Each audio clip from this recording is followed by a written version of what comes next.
So, out of all the videos I've ever made, I don't think I've ever talked about just main set ETBs because back then, before this whole market, ETBs for main sets they're not really talked about much for investing. When you talk about main sets, what really people care about and usually talk about are booster boxes because that's like the top product. That's like kind of the blue chip, the product that has a long-term history of just going up in value over time. I mean, elite trainer box is also included, but mainly just people talk about booster boxes because that's like the most popular product. But now that the market has changed, now that there's a lot of demand, elite trainer boxes just for main sets, not even specialty sets, have become an extremely good investment.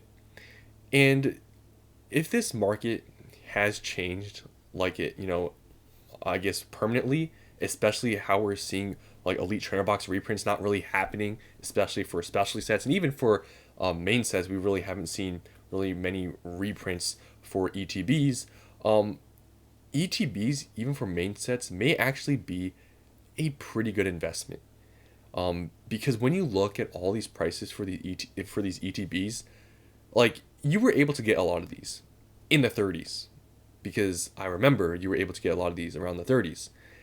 And if you were to have bought then, for a lot of these, you're like double your money. Now, obviously, it's the same for booster boxes. A lot of these you were able to buy for 90 to 100 bucks.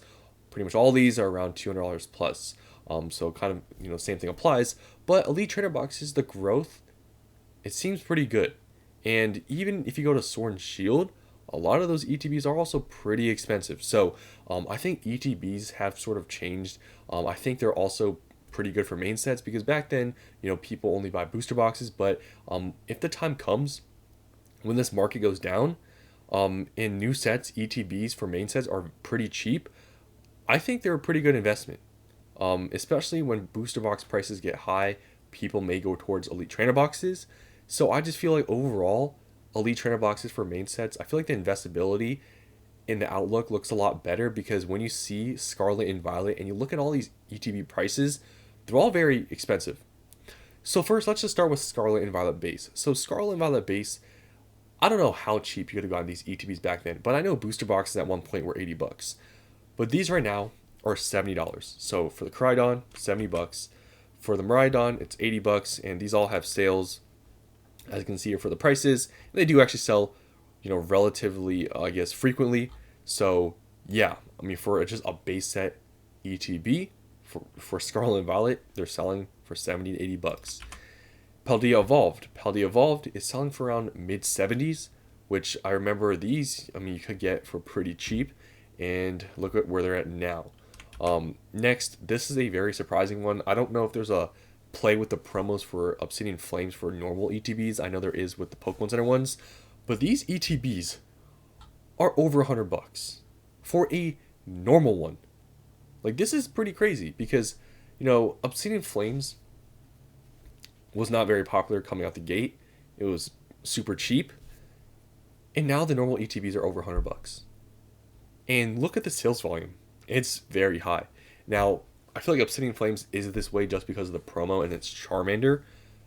But it is pretty crazy to see Obsidian Flames, like where it's at. If you consider the prices of the cards inside the set, where the normal ETBs are at, it's pretty ridiculous that these are over 100 bucks. Paradox Rift. Even Paradox Rift. Booster boxes for the longest time. Very cheap. The ETBs, I don't know how much you could have gotten them back then for, but I mean, if you look at the year chart, we can maybe see here. Look all like this just shows you like how crazy it was back then. $30. So yeah, if you bought it 30 bucks, I mean you would have made over 100% on these. Same thing. The other one, same price, mid 60s. Same thing. A year ago, these were like $30. Temporal Forces, now same price basically as Paradox Rift. Year, look at all these. I was not lying to you guys when I said, these were all very cheap back then. $30, and look at where they're at now. Over 60 bucks. So you still would have made over 100%. Gains, Walking Wake, the other version, same thing. All these were super cheap back then. Now Twilight Masquerade, these are 70 bucks. I don't know where the PC ETBs are at, but I remember back then they were like 80 something bucks, but it's possible they got bought out. not really sure because I know there's buyouts happening for everything.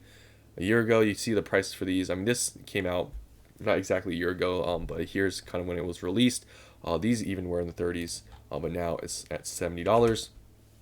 Stellar Crown is at around mid 70s, which is so surprising because Stellar Crown is always a little bit of an interesting one to me because this is a very recent set, but when it came out, it was so overlooked because Surging Sparks, like everyone knew that set was coming out. But normal ETBs are selling for 60 to 70 bucks. I mean, there's the most recent sale $70, and now the lowest listed is around 70. And this is a normal ETB of Stellar Crown. It's pretty crazy. I don't know where these would drop to, maybe around 30s. But yes, even Stellar Crown ETBs are in the 70s. Now Surging Sparks is at $100. This one isn't as surprising because I mean it's Surging Sparks. These were available for a while. Like I remember, contemplating about buying these, but I didn't because I just bought booster boxes. But these were pretty easy to get. Like you could have bought these for a long time.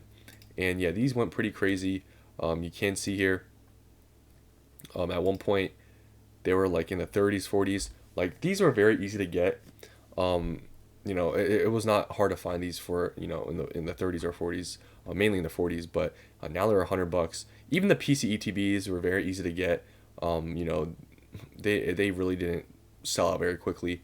I think I kind of was thinking about the PC ETBs in mind when I was first talking about this, but yeah, even these were not that hard to get, and these were you could find these at retail and stuff, but now they're $100. So yeah, just all the stuff with just showing all these ETBs and for main sets, I feel like they have become more of a viable investment in the future. Just seeing this data, and I know it's a little bit skewed because recently there's been this huge demand in surge, but I feel like looking at these prices and seeing that people are paying these prices and the growth rate for these, like when this market goes down and there are $30 ETBs, that might be a pretty good option to buy. Obviously even back then buying at $30 an ETB was still very like an obvious investment, but I feel like it's gotten better in terms of ETBs for investing because the whole reprinting thing, like I feel like it's really changed with ETBs. Like I feel like they're just not that popular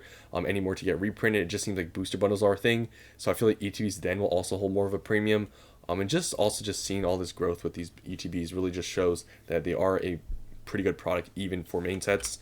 Now, journey together ETBs at their current prices at $115 is pretty ridiculous. I've talked about it before. They will drop, I think, pretty significantly when the set does get released. You are still able to buy these in the mid 80s, but on TCG Player they are selling for $115 for a main set ETB. So I just want to do this overview just to show you guys, I guess, how cheap ETBs used to be, that you were able to buy a lot of these for around $30, and where they're at now. I know, like I said, things are skewed because of this market, but in the future, when there are opportunities to buy ETBs from main sets for very cheap, I think I will be investing into them because back then I don't think I've ever bought a case of a main set ETB case. I don't think I've ever done that. I usually just buy booster boxes, but if it makes sense in the future, I may do it because it just seems like ETBs don't really get reprinted anymore. I feel like it really has changed, and just looking at the data, like you can do very, very good on these. So yeah, I think my mind has changed. I don't think I will just only buy booster boxes for main sets. I think when the opportunity does come, I will buy also normal ETBs for main sets as well. So that's the end of this video. Hope you guys enjoyed, and I'll see you in the next one.